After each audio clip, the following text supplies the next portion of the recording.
PCTs, Infinity, PCTs, Infinity, PCTs, Infinity, PCTs, Infinity. श्रोते हो, Pimpri Chinchwad education trust संचलित infinity community radio 90.4 FM ऐकूया कार्यक्रम वन्ही तो चेतवावा. देशप्रेमाने भारलेली तरुणाई म्हणजे या भारतमातेची खरी संपत्ती. ही संपत्ती वाढीस लागावी यासाठी आपण या भारतभूमीची गौरवगीतं समजून घेऊया आणि ती आपल्या अंगी भिनवूया. संकल्पना डॉक्टर राजीव नगरकर, समन्वयक शीतल कापशीकर, विशेष सहाय्य ज्ञानप्रबोधिनी नवनगर विद्यालय निगडी, तबला मिलिंद लिंगायत, हार्मोनियम दर्शन कुलकर्णी, गीत हे अखंड राष्ट्रपुरुष. निवेदन गुरुकुलच्या ज्येष्ठ अध्यापिका राजश्री मराठे.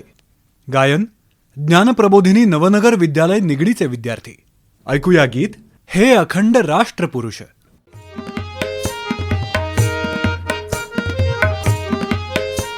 वन्ही तो चेतवावा, वन्ही तो चेतवावा.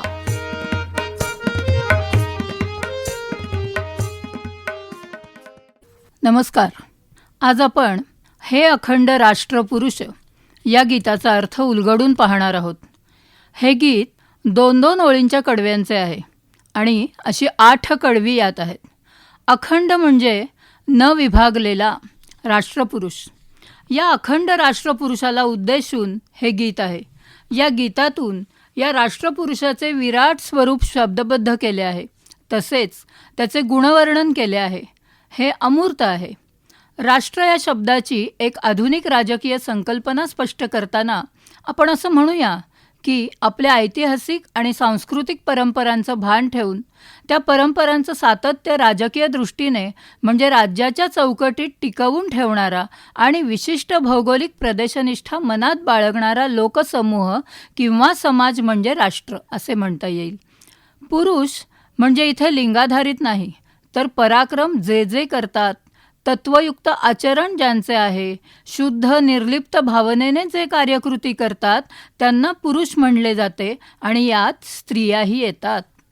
राष्ट्र ही एक मोठ्या प्रकारची सामाजिक संस्था आहे, जिथे सामूहिक ओळख, राष्ट्रीय ओळख, भाषा, इतिहास, वंश, संस्कृती, प्रदेश किंवा समाज यासारख्या दिलेल्या लोकसंख्येत सामायिक केलेल्या वैशिष्ट्यांनी युक्त आहे. म्हणूनच राष्ट्र आणि देश यात थोडा फरक असा की देश हा व्यापक आहे आणि त्यात राष्ट्रे समाविष्ट आहेत. अशा देशाला प्रत्येक क्षेत्रात अग्रेसर करण्यासाठी राष्ट्रांमधील पराक्रमी लोक पुढे येतात आणि त्यांना संस्कृती, परंपरा, इतिहास, प्राचीन विद्या तसेच विज्ञान आणि अर्वाचीन ज्ञान, आर्थिक प्रगतीसह पुढे जायचे आहे याचे भान असते. किंबहुना ते तसेच कार्य करतात आणि म्हणूनच इथे अखंड हे विशेषण महत्त्वाचं आहे.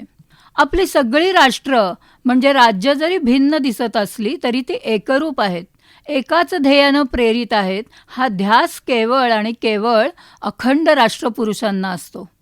भद्रम इच्छन्तः म्हणजे लोककल्याणाचीच भावना हाच शुद्ध हेतू ठेवून प्राचीन ऋषीमुनींनी साधना, त्याग, तपश्चर्या केली.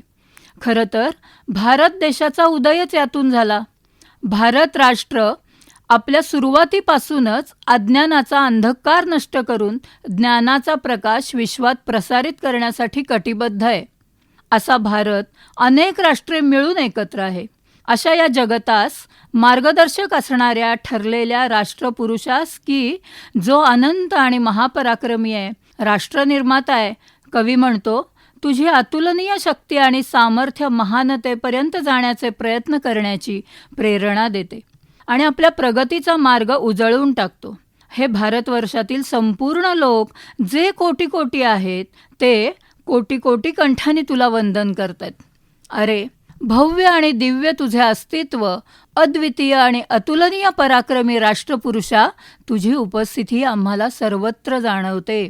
हे विराट दिव्य देह अद्वितीय एकमेव, सर्वगम्य तुम सदैव अशिव ध्वंसकारी. नेहमी विजयी आणि अविनाशी असा तू, अगणित शिष आणि हातापायांसह तू शक्तीचे मूर्तरूप आहेस. सर्वात शक्तिशाली पर्वतांपेक्षा 1000 पट अधिक शक्तिशाली आहेस. शतसहस्र शीर्षवान लक्ष लक्ष द्रुमसुजान, हे असंख्य भुजमहान कोटी चरणचारी. असंख्य हातांनी कोटी चरणांनी तू व्यक्त होतोस.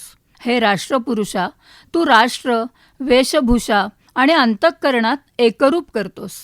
आणि नकारात्मक बोलणाऱ्या, खंगलेल्या आणि त्रास देणाऱ्या लाखो जिभांचा तू पराभव कर, ही राष्ट्रपुरुषाकडून अपेक्षाही इथे व्यक्त केली आहे.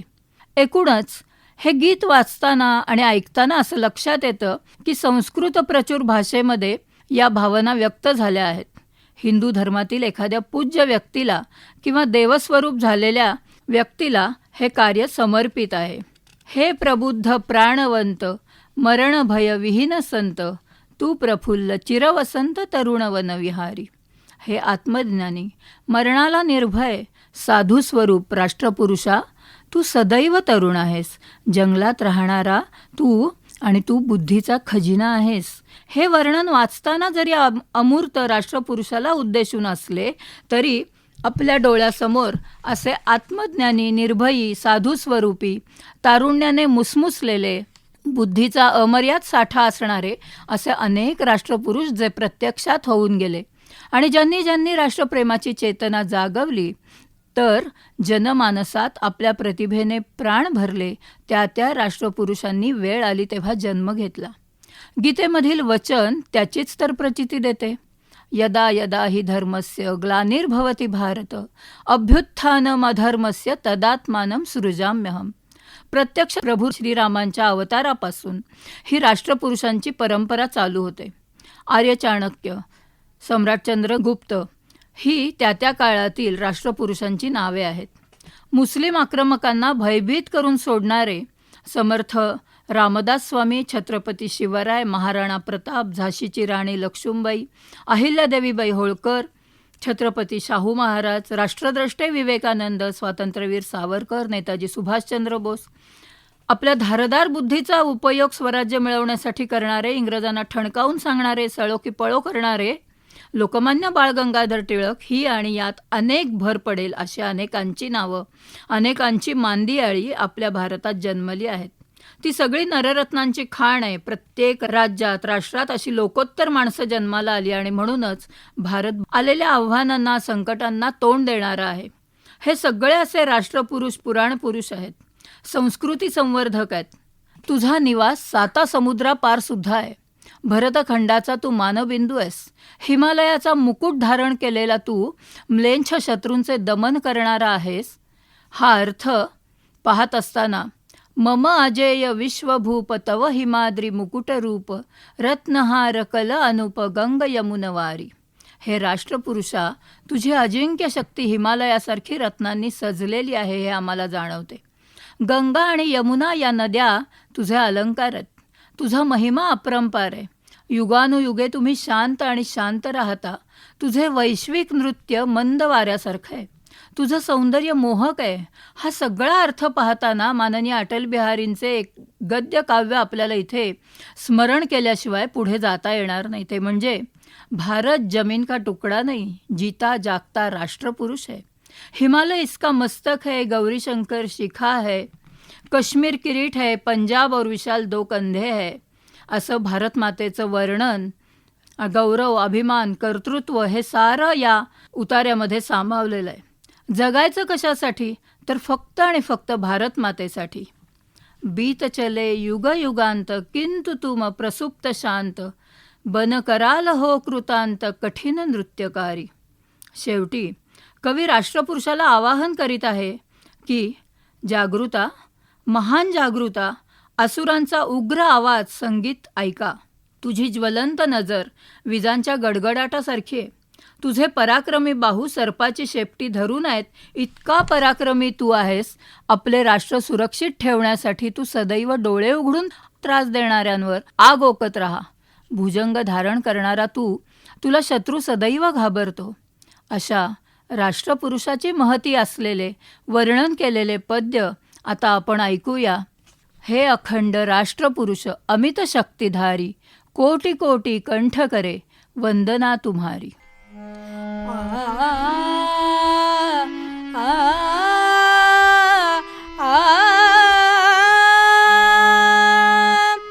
हे अखंड राष्ट्रपुरुष अमित शक्तिधारी, हे अखंड राष्ट्रपुरुष अमित शक्तिधारी, कोटी कोटी कंठ करी वंदना तुम्हारी, कोटी कोटी कंठ करी वंदना तुम्हारी.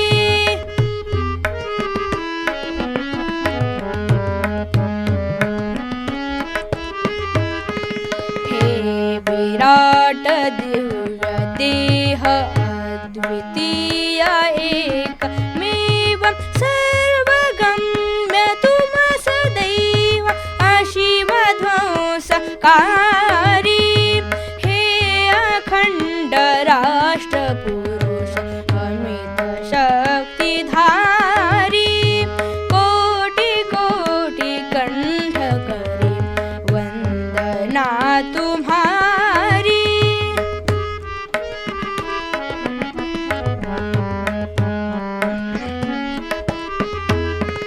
शतसहस्र शीर्षवान लक्ष लक्ष द्रुमसु जान, हे असंख्य भुज महान कोटी चरण चारी, हे अखंड राष्ट्रपुरुष अमित शक्तिधारी, कोटी कोटी कंठ करी वंदना तुम्हारी.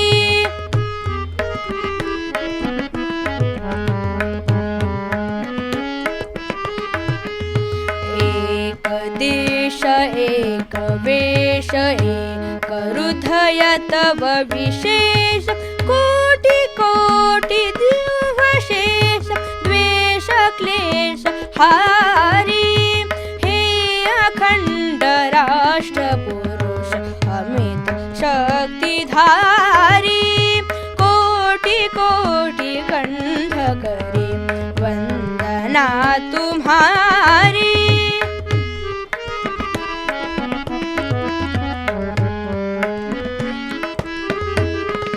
हे प्रबुद्ध प्राणवंत मरण भय विहीन संत, तू प्रफुल्ल चिर वसंत तरुण वन विहारी, हे अखंड राष्ट्रपुरुष अमित शक्तिधारी, कोटी कोटी कंठ करी वंदना तुम्हारी.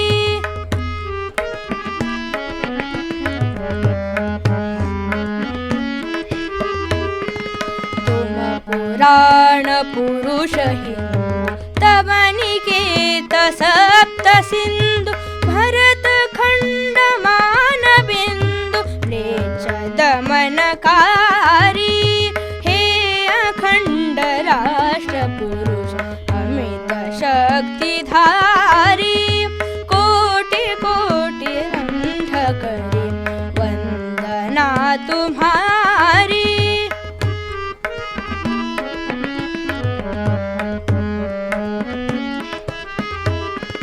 मम अजेय विश्वभूप तव हिमाद्रि मुकुट रूप, रत्नहार कलानूप गंगा यमुना वारी, हे अखंड राष्ट्रपुरुष अमित शक्तिधारी.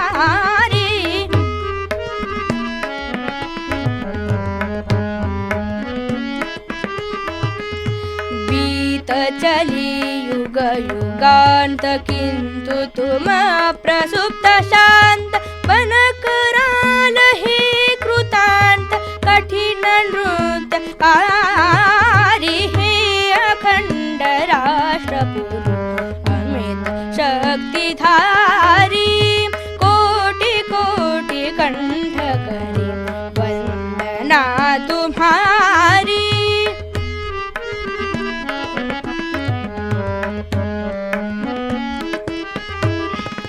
जाग महाभाग जाग सुन प्रचंड असुर राग खोल नयन बरस आग बन भुजंग धारी हे अखंड राष्ट्र पुरुष अमित शक्तिधारी कोटि कोटि कंठ करी वंदना तुम्हारी वंदना तुम्हारी वंदना तुम्हारी.